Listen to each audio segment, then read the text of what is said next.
Vechain's price has exploded in the past couple of weeks, going parabolic, and despite this, it is still one of the largest cryptocurrency projects, being around the 13th largest cryptocurrency in the entire world. In my opinion, Vechain is one of the most fundamentally sound projects, and this is why its price has gone parabolic. Vechain has a real-world use case and is used by tons and tons of companies, and I do believe Vechain is very good at solving the blockchain trilemma. If you enjoy the video, remember to like and subscribe, and remember nothing said in this video is financial advice. Vechain is still a very risky project, and more risk-averse projects are Ethereum and Bitcoin, so it is still one of the riskier cryptos. However, it's in the top 20 cryptocurrencies, and it's nowhere near as risky as the penny cryptocurrencies. Vechain was founded in 2015 by Sunny Lu and Jay Zhang, a period of time where many cryptocurrency projects were founded after Bitcoin had recently taken off for one of the first times. The Vechain Foundation oversees the cryptocurrency and markets it. They also have quite a bit of involvement in the cryptocurrency, meaning it is not fully decentralized. However, the crypto project is still technically decentralized, but it's nowhere near as decentralized as, say, Ethereum, which has a significant amount more nodes than Vechain does. For Vechain, there are two specific tokens, the Vechain token, VET, and Vechain for Power, VEFO. VET is the main token, and it is used for smart contracts and doing most of Vechain's operation. However, VEFO is kind of like the gas. It's needed to generate those smart contracts, and it's needed to pay for the transactions. VEFO has a much smaller market capitalization than VET does, as most people buy VET and use it. VEFO is also earned through staking VET. However, when people stake VET, they usually just transact their VEFO back into VET, as VET is generally the better performer. Over 20% of VET is also already off the market, meaning there is a lower supply of VET, which is quite good for the price of VET. So those are just some simple tokenomics about the crypto, and now let's take a look at what the crypto actually does. Vechain is a very easy cryptocurrency project to understand. This is because it solves real-world economic problems, and it tends to be a lot easier to understand than projects like Ethereum or Cardano. The Vechain Foundation is basically a blockchain as a service company with supply chain management solutions for enterprise clients. So they will go around the world, mainly in China currently, but even in America and many other countries, and Sunny Lu will market the Vechain blockchain to enterprise clients, and the reason they will use this blockchain is to prevent supply chain disruptions and to ensure that the supply chain process runs smoothly. What will happen is goods will have QR codes put on them. This means individuals can scan these QR codes and they can track the good that is being supplied right throughout the supply process. So, if you are getting, say, wine, you can look at the QR code and you can see every process of the wine. You can see it right coming out of the vineyard, everything that's happened throughout the entire supply chain. This is completely transparently placed on the blockchain and is immutable, so it cannot be removed, it cannot be altered, and it cannot be manipulated. This is one of the good things about decentralized cryptocurrency projects. It can't be manipulated. As such, consumers will be able to scan their products when they get them, see the whole supply chain, and ensure that the wine they are getting is not counterfeit, or the food they are getting is safe, or anything for any goods and services. Currently, companies pay a lot of money to do this not on blockchain, and doing it on blockchain is a much easier solution for these specific companies. Why would you use Vechain now? Well, COVID-19 has had a significant impact on supply chain disruptions. Something Vechain is working to resolve, same as the Suez Canal blockage. It makes the supply chain process significantly more transparent, far more easy, and it will stop these disruptions. It is a more cost-effective method of managing supply than non-blockchain based methods. It also prevents counterfeit products. Did you know 20% of global wine sales are counterfeit? With the Vechain blockchain tracking the wine every step of the process, users will know that their wine is not counterfeit. Wineries and companies will also be sure not to overpay for wine, as they will know the wine they are getting is real and authentic, whereas currently they do not know that, and they could be paying thousands and thousands of dollars for a bottle of $20 wine. Also, 5 to 10% of luxury watches happen to be fake, and there has been numerous incidences of deadly food safety. So, a lot of food has came in very unsafe, consumers could not eat it. However, individuals have put expired or outdated food in that so they can just make more money. With the Vechain solution, this is no longer possible, and this is why Vechain have already partnered with the Chinese government to use the blockchain to prevent these incidences where people could possibly die from poor food. So, Vechain has a huge use case of tracking the supply process and is a very tangible real-world cryptocurrency. Now, there is also the blockchain trilemma that that every cryptocurrency has to suffer. Cryptocurrencies need to achieve scalability, decentralization, and security.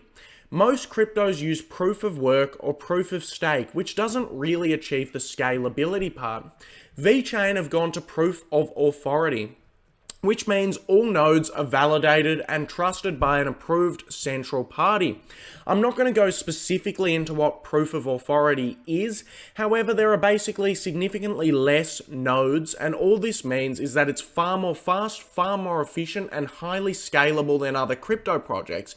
However, this is at the expense of a bit of decentralization. You can see it's a bit centralized with the Vechain Foundation, and it's far more centralized than other cryptocurrency projects, so it comes at the expense of that it is highly scalable. However, you don't really need to know what proof of authority is too much, and you can look it up further if you would like. One of the most important things about Vechain is its many partnerships. This is very important to see how much value the cryptocurrency has. With crypto projects, it's very difficult to value them, but on a few projects like Ethereum, Vechain, you can value them by the amount of transactions, the amount of partnerships, the amount of use for the crypto projects, and Vechain has a lot of use. Over 30 of the Fortune 500 companies use Vechain. PricewaterhouseCoopers, a company that my grandpa worked at, uses Vechain and offers Vechain solutions to its client base, and this is a huge company with over $30 billion in revenue. Yida China Holdings use Vechain in its projects, and they use it for energy management and other supply chain solutions. They are partnered directly with the Chinese government and a few other small governments, which is very good, and hopefully this expands. Direct imported goods is also a wine producer or wine importer using Vechain, a very important problem that needs to be resolved. China Unicom uses it for supply chain management, and a very important one, and I'll probably say the name of this company wrong as I have no idea how to say it, but Quane and Nagel, I think it's called, is the world's largest global freight forwarder, and they use Vechain in the supply chain, which is very good and reassuring that a massive supply chain management company is using it. BMW Group use Vechain, Louis Vuitton use Vechain to verify handbags and other products. Bright Food and Walmart in China use Vechain to ensure that the food is going to be safe for consumers to use. Now, let's get more into what Vechain's price is. Currently, Vechain is valued at 25 cents per vet. However, it has a circulating supply of 64 billion Vechains. This gives it a market cap of 16 billion. This market cap is no joke. This is a huge project and tons of money has been invested in it. Don't let the small price fool you. Price does not make any difference to the movements in the crypto. It is all about market capitalization. $16 billion into a project is a big market capitalization, and it takes a lot of money for this project to move. For it to get to 50 cents, another 16 billion would need to be flooded into the project, which is not easy to do. Alright, so with that out of the way, I'm going to get into my price prediction for Vechain. Vechain is, I'm expecting Vechain to go to at least $1 by the end of this cycle and hopefully nearer to the $2 mark. I'm expecting the total cryptocurrency market capitalization to be around 8 trillion by the end of this market cycle, which should end around this year or even go into next year. So, the last market cycle went up 400 times, while this market cycle's only up 16 times to a $2 trillion market cap currently, and the market cycles are extending in length every single cycle. We're a bit ahead of track, and it looks like we have about a year, maybe a bit less to go in this market cycle, so I really am confident it can get up to the $8 trillion mark. Vechain currently takes up 0.8% of total cryptocurrency market capitalization. However, Vechain just recently boomed and has over tripled in price in a very short period of time, so I'm honestly expecting it could pull back a bit in the short term. Altcoins seem primed for takeoff, and Vechain is fundamentally strong, so I do believe it can get up to the 1.5% mark by the end of this market cycle. This gives it a $120 billion market cap and a $1.86 VET. However, since VET has recently boomed so much, I think it could probably be a little bit lower than $1.86 and maybe only go to $1. Regardless, VET is a project that is inherently riskier than Bitcoin, Ethereum, Cardano, Polkadot, and Link. It's probably the next riskiest project after these projects. As you can see, Vechain's price has recently boomed. I bought Vechain at about 8 cents and it's more like 25 cents right now. So since it's boomed so much, and you can see the graph is going up in a straight line right now because after the Suez Canal blockage, many people have realized how necessary these supply chain management solutions are. VET has just really gone parabolic. I do think it is primed for a pullback. All coins that go up like this need to have a bit of a pullback. I am a bit sad because I only bought a very small amount of Vechain at 8 cents, hoping to get a bit better of a price. However, things like the Suez Canal blockage happened, and it's just gone to the moon since then. Regardless, I'm pretty happy with the return on investment that I've gotten so far. So I do think Vechain in the short term doesn't seem like that good of an option. However, of course I could be wrong and it could really keep pushing up because it's such a fundamentally sound cryptocurrency. If you enjoyed the video, remember to like and subscribe, and remember, nothing that I said in this video was financial advice, and Vechain is still a very risky project. This is why I have more money in Bitcoin and Ethereum than I do in Vechain. Thanks for watching.